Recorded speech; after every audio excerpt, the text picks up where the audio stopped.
Yo, yo, yo, what is going on? It is the Crazy Rider right here, right now, back with chapter 17 of my Invader Zim fanfiction. Who's ready for some spooky stuff? Okay, it's not that spooky, let's just pretend it is so that I can make some spooky noises. Ooh. That spooky enough for you? Yeah, me neither. Let's just get into the chapter with or without the spookies. So sit back, relax, and enjoy all the spookies right here, right now. Chapter 17, Sweet and Sour. I have no reason to celebrate any sort of human holidays, and that includes Halloween. For one thing, Halloween promotes the eating of chocolate, which we all know is toxic to my species. Another thing is that I don't see the point in children dressing up in hand-me-down costumes that they never wear otherwise and demanding candy from strangers. Some children even dress up as human-wolf hybrids as if to specifically mock me. How dare they think themselves worthy enough to wear the proud and powerful fur of a wolf? Anyway, today was October 31st, and everyone except Zim and me were dressed in their costumes for class. Dib was failing to show up, which sort of worried me, but not too much because that isn't unusual for him. He told me about this theory he has that paranormal activity is the result of our dimension crossing over with other dimensions, and that he wanted to test this theory. Too bad I don't understand what most of that means. Mary was up front, explaining why she was dressed as a fairy princess for Halloween. I was a fairy princess once too, Miss Bitters responded. Everything was so nice and peaceful, until one day it all went horribly wrong. Ha! Halloween. Now it's just a shamelessly commercial ploy to turn children into candy-starved zombies. I nodded in agreement, while Zim started shaking in front of me with disgust and fear. He was looking around the classroom and freaking out at all the children in costumes. Then he saw Dib's empty desk and screamed so loud I almost howled in response. What is it now, Zim? Miss Bitters asked with great irritation. The Dib! Zim pointed at Dib's desk. He's missing! They've taken him and drained him of his sweet, sweet blood candies. Zim ducked lower in his desk. Ah, I smirked. You actually worried about Dib? Silence! Zim yelled at me. One of us could be next. Who's taken him? Miss Bitters asked Zim. Zim was almost on top of his desk. The candy zombies! Miss Bitters started growling and was about to say something, but Zim panted and went on. It's like you said, Zim went on. The children try to end the hunger for sweetness in their rumbling undead bellies. That's not what I said, Miss Bitters said as the classroom door opened to reveal the Dib. He shut the door and breathed heavily. I almost stood from my desk because I was so curious to what was going on. Zim started screaming again at the sight of Dib and hid completely behind his desk. Sorry, Dib was saying between breaths. I'm late. Horrible. Nightmare visions. It's called life, Dib, Miss Bitters said without giving a hint of a damn. Take your seat. Dib went to his desk and Zim watched him closely from just in front of me. Dib seems more crazy than normal today, said the girl behind me. Ah, it's starting, Zim cried. He's one of the zombies now! Look out for your blood! I don't know, the kid next to Zim said. Zim's being kinda whack, yo. Zim got into the boy's face and hissed angrily at him before ducking back behind his desk. I reached over and started stroking the top of his head. It okay, Zim, I said softly. I protect you from zombies. On the other side of the room, Dib was shaking and freaking out while the others were trying to figure out if Zim was crazy or weird or something else. It's happening again, Dib cried, and I looked over to see that his arms were almost transparent. While everyone else was talking with each other, Zim and I were the only two to see Dib disappear entirely. I shot up from my desk. Dib! Zim threw himself against the wall and started making noises, and everyone's attention was on the two of us while Dib was reappearing. "Monsters!" Dib screamed. "Hideous monsters!" "What monsters?" I whispered. "Like wild moose or rabid grizzly?" "Miss Bitters?" "Yes, Zita?" "I think Dib's even crazier than normal today. Can we use one of our crazy cards to send him to the crazy house for boys?" "Each class only gets 3 crazy cards a month," Miss Bitters told her. "Are you sure you want to use one?" Dib suddenly fell out of his desk and started rolling around on the floor. "Yeah." Miss Bitters took out a card and put it into a box, which then brought out a collar that she slammed on Dib's neck. Dib laid there with his neck blinking until the whitecoats broke down the door. I joined Zim in sneaking out of the classroom and hiding in the hallway as they took Dib away. "Soon they'll all be after my delicious guts," Zim said. "Not on my watch, Zim," I told him. I knew there were no candy zombies, but I also knew it was pointless to try and tell Zim that he's wrong. Plus, I've been through this all 100 times with Dib. "I defend you to death if I must." "Come, Liz," he said to me. "We must prepare the base's defenses against this Halloween madness." The hall monitor was suddenly next to us, investigating us. Zim freaked out and threw the trash can on his head before running off. I ran after him and out of the school, just in time to see Dib being thrown into the back of a padded vehicle. "No!" he was crying until he saw me. "Liz, help me!" The whitecoats looked at me. "Don't bother helping. We're required to take this boy to the crazy house for boys, and we're trained to fight anyone who tries to stop us." I cocked my head. "You trained fight people, maybe, but are you trained for fighting wolf?" The whitecoats looked at each other. "Are we trained for fighting off wolves?" The other one took out a list and read it out loud.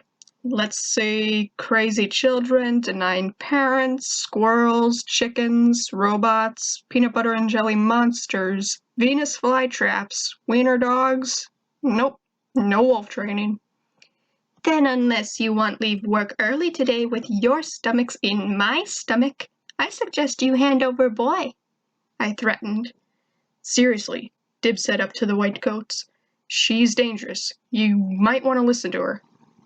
The whitecoats swiftly shut the back of the vehicle and began to drive off in a split second. I barked and chased the crazy van down the street. Dib was looking out the back window, screaming for me and hitting the glass with his fist. However, the van was too fast for me, and I eventually had to give up. I hated the familiarity of this situation. I then remembered Zim was at home, being all paranoid, and I needed to be there, or he'd think I'd become a zombie too. I ran back to the base and started howling at the house. Zim only opened the door a crack. "Don't come any closer, Zombie Liz!" "Zim," I approached the door. "I'm not zombie. I promise I protect you." "You're lying!" Zim cried and tried to close the door, but I stopped it with my paw. "How do I know you're telling the truth?" Zim inquired in a low voice. "Would Zombie do this?" I pushed the door open and jumped on top of Zim, licking his face. Zim was screaming, "No! Help me, Gar! It's trying to eat my delicious flesh!"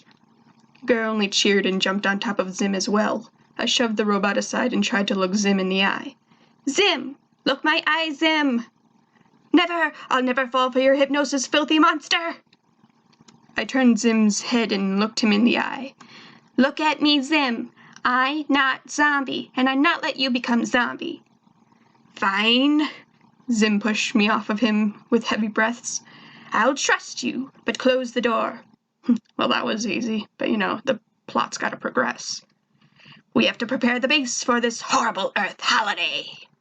After several hours of work, we had all the doors and windows boarded up. It was dark out by now, and we were ready to fight the terrible zombie children. Zim was finishing off one last board on the window when he looked through a gap to see the approaching children. "They've mutated, Liz," he told me over his shoulder.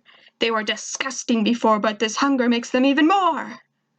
Zim looked out the window and gasped, "They're coming!" I pulled Zim away from the window and we hid behind the couch. The children were at the door yelling trick or treat. Zim screamed as the children's hands started breaking through the boarded up windows. I ran over to the hands and started biting at the little fingers. The children would scream and retract from the windows. "Grr!" Zim shouted. "Activate the defenses!" Gur took out a remote and pushed a button. I watched as some lasers came out of the roof and started blasting the children. I heard a great blast and looked over to see Dib had broken in the window right next to Zim. "Dib!" I cried with relief and ran towards him. "Get away from my blood!" Zim shouted at Dib as Dib climbed down from the window. "Zim, I know how crazy this is gonna—" "Gur, stop him!" Zim commanded. "Defensive mode!" Gur only walked over to the window and leaped out. Zim had backed away almost to the television while I was right next to Dib by the couch. "I don't have time for this," Dib said. "The next jump may be the last one and I'll be stuck there forever. They're gonna do something to my head. Something evil." A child outside yelled trick or treat. "My head's not big!" Dib shouted out of nowhere. "I didn't say anything about your head," Zim said. I took Dib by the elbow. "Just calm down, Dib. What you need exactly?" "You two are the only ones that can help," Dib told me. "Help?" Zim responded. "You?" "My dad won't let me use his equipment and I need to reverse the effect." "Help? You?" Zim repeated. "You come to me, your greatest, most amazing enemy, your future slave master, and you ask for help?" "Zim, help him," I barked. "On with you." Zim started marching towards Dib, who backed into the wall. I released my hold on his arm and backed away from the confrontation. "I've had enough of your nonsense from your smelly mouth filled with corn." Dib and I were both confused. "I haven't been eating corn." "Liar!" Zim shouted and started trying to push Dib out the window, but Dib fought back. I wasn't sure what to do. Before my eyes, I saw Dib's arms fade away, and then both of them started fading, Zim and Dib. I started to reach forward for the two, but was too late. They had both vanished completely. I jumped to the spot where they were just standing and looked around. "Zim? Dib?"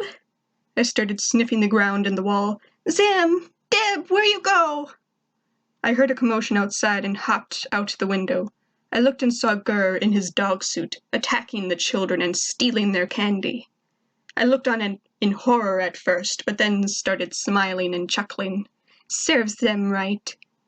I whispered to myself before approaching Gur as he scooped armfuls of candy into his mouth. "Candy!" he cried. "Let me help you, sugar pup." I grinned before pouncing on another child and tossing their candy towards my favorite robot dog. I continued this for about an hour, attacking kids and giving their candy to Gur. He kept demanding more and more, and I went and stole all the candy from all the houses in the neighborhood. Soon he was sitting on a giant pile of candy, stuffing himself and surrounded by injured children.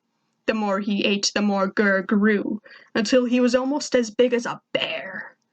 I watched sadistically from the sidewalk as children groaned in pain and Gur continued stuffing himself. All of a sudden I heard a familiar scream. I looked around and then up towards the sky just in time to see Zim coming out of nowhere. He crashed straight through the candy pile and into the fence. "Zim!" I exclaimed and ran to his side. "There you are! What happened? Are you okay? Where Dib?" Zim only moaned in agony. Seconds later my Dib question was answered. A ball of guts flew at us and somehow became the Dib. "Dib!" We made it!" Dib picked me up and spun me around cheerfully. "I made it, Liz!" "As soon as my skeleton stops being broken, I'm going to destroy you, Dib," Zim said angrily. "Oh, you guys, I was worried about—" All of a sudden a purple beam in Dib's head started to stretch. I stepped back on all fours and started growling at the strange legs that were trying to climb out. A giant head popped out and spoke in a voice that reminded me of Miss Bitters. "At last! A new perfect world for me to— The monster looked around with revulsion at the children that were all partially dressed up and beaten half to death. Finally she saw the huge and grotesque figure of Gur as he continued to stuff himself with candy and sweets. The monster screamed and I growled louder as she sucked herself back into Dib's head. The purple beam grew thinner and thinner until it was simply disappeared. I stopped growling and cautiously approached the Dib. "Well," he said awkwardly while looking around at the other kids, "I'll see you guys at school. Bye, Liz." And he ran off. I looked back at Zim, who was still laying there in pain. I took Zim by the ankle in my mouth and dragged him inside. "Boo! Did I scare ya? No? That's too bad. It's probably because you can't see my face. It's a real nightmare. Hopefully this doesn't drive too many of you away. If it does, your loss. Please come back to the next chapter. It would mean a lot to me. Well, I guess I'll see you little darlings next time, and remember, keep your crazy."